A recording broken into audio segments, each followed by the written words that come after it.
O conteúdo a seguir aborda fatos históricos perturbadores. Assista com cautela. Imagine uma base militar cercada por neve e silêncio. Do lado de fora, apenas muros altos e guardas armados.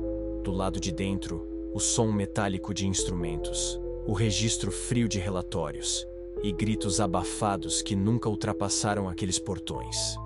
Esse era o mundo oculto da Unidade 731, o centro de guerra biológica mais letal já criado.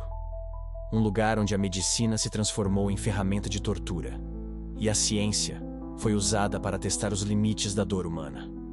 Hoje, quase um século depois, ainda é difícil acreditar que isso realmente aconteceu. Mas aconteceu. Nos anos 1930, o Japão sonhava com um império que se estenderia por toda a Ásia. A doutrina militar pregava disciplina absoluta, obediência cega ao imperador e a crença na superioridade da nação. Enquanto a Alemanha nazista surgia na Europa, no Oriente, o Japão construía sua própria máquina de guerra. Em 1931, a invasão da Manchúria marcou o início dessa expansão. Ali, criaram o estado fantoche de Manchukuo, governado por um imperador títere, mas controlado pelos generais japoneses. Era o laboratório perfeito, longe do olhar internacional, cheio de recursos e com populações locais vistas como descartáveis. No centro dessa história estava Shiro Ishii, médico do exército, descrito por colegas como brilhante e ao mesmo tempo perturbador. Ambicioso, manipulador e obcecado por reconhecimento, Ishii acreditava que o futuro da guerra não estava em tanques ou aviões, mas em armas invisíveis: vírus e bactérias. Ele convencia políticos e generais com discursos sobre armas que poderiam decidir guerras sem gastar balas. E em 1936, recebeu carta branca para criar um centro de pesquisa. Nascia a Unidade 731. Oficialmente, era chamada de Departamento de Prevenção de Epidemias e Purificação da Água. Na prática, tornou-se um dos maiores complexos de morte da história moderna.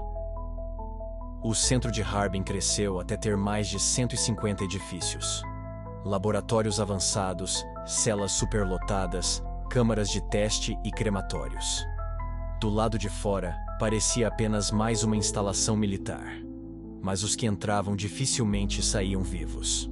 Os prisioneiros eram chamados de marutas, toras de madeira. Um termo cruel, que desumanizava completamente aqueles homens, mulheres e crianças. Eram vistos apenas como peças descartáveis de pesquisa. O que aconteceu ali desafia a imaginação. Milhares de prisioneiros foram infectados com peste bubônica, cólera, sífilis e antraz. Cada fase da doença era observada, registrada e comparada. Os médicos realizavam vivissecções sem anestesia, alegando que a anestesia poderia interferir nos resultados. Cirurgias eram feitas em pessoas conscientes. Outros experimentos expunham braços e pernas ao inverno da Manchúria até congelarem completamente. Depois eram batidos com bastões para avaliar os efeitos da necrose. Houve também testes de câmaras de pressão, explosivos e lança-chamas. E não era só dentro do complexo. Aviões japoneses lançavam bombas recheadas de pulgas infectadas sobre vilarejos chineses. O resultado eram surtos devastadores que matavam milhares de civis. Além de Ishii, outros médicos se destacaram. Homens jovens, formados em boas universidades, que ao vestir o uniforme militar trocaram o juramento de salvar vidas pela obediência cega ao imperador. Relatos mostram que muitos viam aquilo como oportunidade de carreira. Outros, como forma de provar lealdade. Poucos pareciam questionar. A máquina de guerra havia transformado médicos em engenheiros da morte. Dentro da unidade, entre 3 e 12 mil pessoas morreram em experimentos. Mas ao somarmos as vítimas de ataques biológicos, esse número pode ultrapassar 200 mil. A maioria eram chineses, mas também havia coreanos, mongóis, russos e até prisioneiros ocidentais capturados em guerra.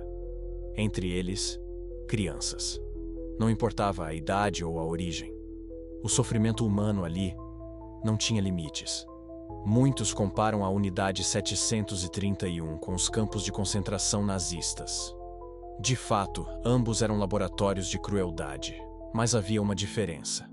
Enquanto os nazistas foram julgados em Nuremberg, grande parte dos japoneses envolvidos na Unidade 731 jamais foi responsabilizada. Seus crimes foram esquecidos, ou melhor, encobertos. Em 1945, o Japão se rendeu, e os segredos da Unidade 731 caíram nas mãos dos aliados. O que se esperava era julgamento e punição. Mas os Estados Unidos, já em plena Guerra Fria, viram valor naqueles relatórios. Dados sobre doenças, resistência humana e epidemias controladas eram vistos como ativos estratégicos. Em troca da entrega dessas informações, Shiro Ishii e sua equipe receberam imunidade. Enquanto alguns criminosos eram enforcados, os médicos da unidade voltaram à vida civil. Alguns se tornaram professores respeitados, outros, diretores de hospitais. Alguns até executivos de grandes empresas farmacêuticas. A impunidade foi total. Durante décadas, falar da Unidade 731 era quase proibido no Japão. O governo evitava o tema. Escolas não ensinavam, e a população pouco sabia. As vítimas foram esquecidas. Somente a partir dos anos 1980, jornalistas e sobreviventes começaram a revelar documentos e testemunhos. As primeiras denúncias chocaram o mundo, mas também encontraram resistência.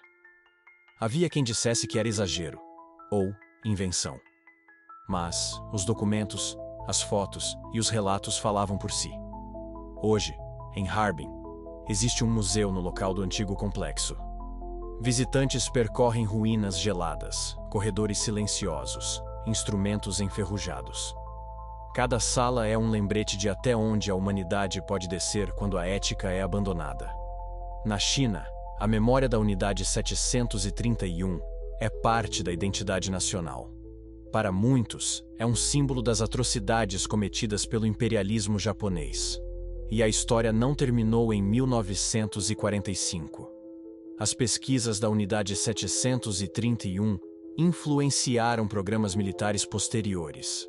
Até hoje, especialistas em bioterrorismo e ética médica lembram desse episódio como um alerta permanente.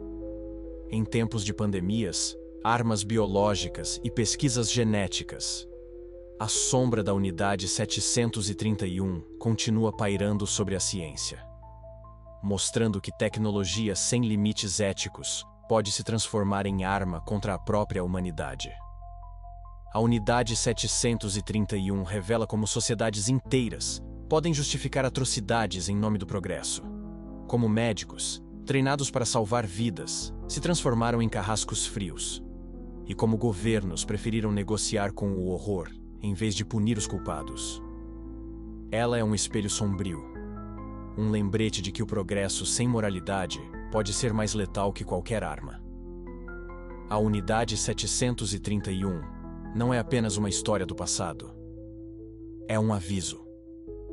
Mostra que quando o poder, a ciência e a desumanização se encontram, os limites da crueldade desaparecem. Primo Levi, sobrevivente do Holocausto, escreveu: aconteceu. Portanto, pode acontecer novamente. Esta é a essência do que temos a dizer. E é por isso que essa história precisa ser lembrada. Sempre.